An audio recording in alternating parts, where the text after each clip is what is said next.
Case होगा। अब नीतीश कुमार जी 2015 में आप लोगों को धोखा दिए थे, फिर उनके साथ डाइवोर्स होने के बाद यानी तलाक होने के बाद फिर आखिर आप लोगों ने समझौता क्यों किया?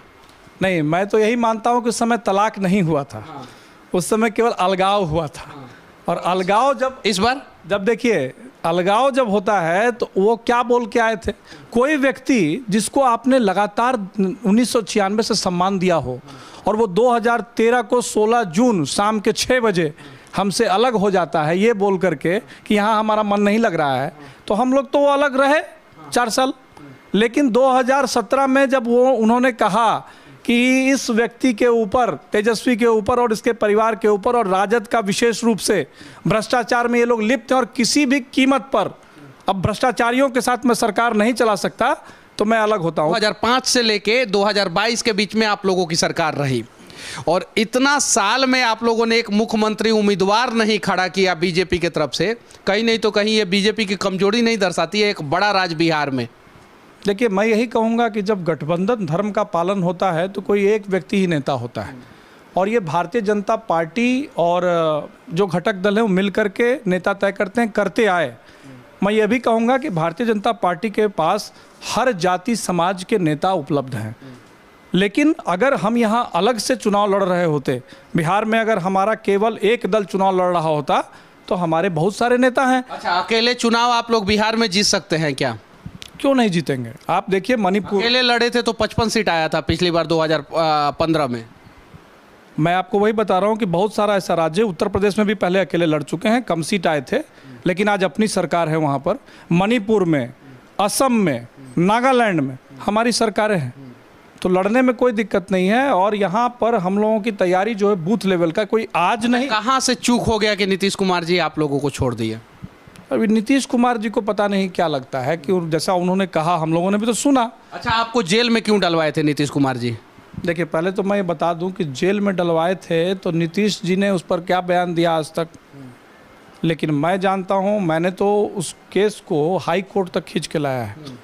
वो सिविल कोर्ट का केस था और उस समय भी हमने एक बात कहा था कि ये बात को समझ लेना चाहिए कि हमारा उसमें कोई दोष है भी कि नहीं है, क्योंकि केस पूरा फैब्रिकेटेड है। अगर हम किसी के ऊपर कोई आरोप लगाता है तो वो सामने आके लगाएगा, कोर्ट में जाके लगाएगा, एफआईआर दर्ज करेगा। किसी ने दर्ज नहीं किया है, थाना ने दर्ज किया है। मुंगेर में जो गोली कांड हुआ था, आरसीपी सिंह की जो बेटी हैं एसएसपी लिपि सिंह, उन्होंने गोली चलवाया था जिसमें 4 जो है लोगों की, श्रद्धालुओं की मौत हो गई थी।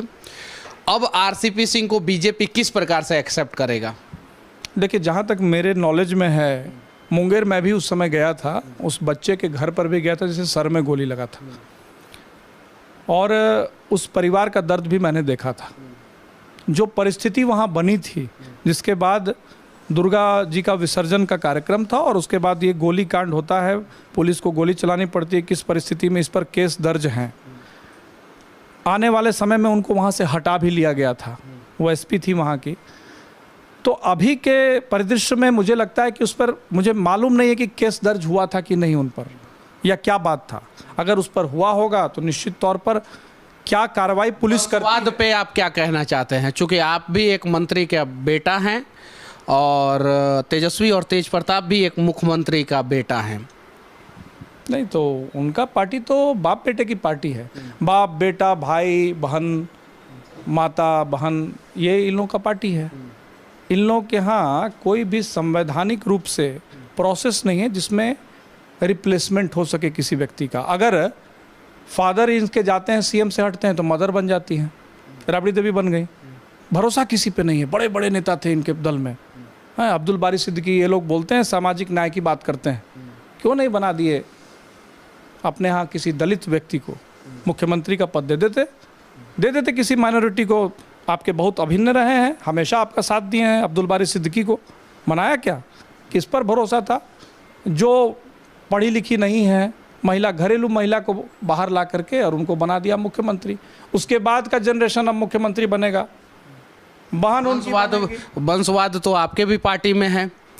अमित शाह का बेटा जो है बिना एक बॉल क्रिकेट खेले हुए आज सचिव बने हुए हैं। पंकज सिंह राजनाथ सिंह का बेटा हैं। बिहार में भी आप खुद एक मंत्री का बेटा हैं। उसके अलावा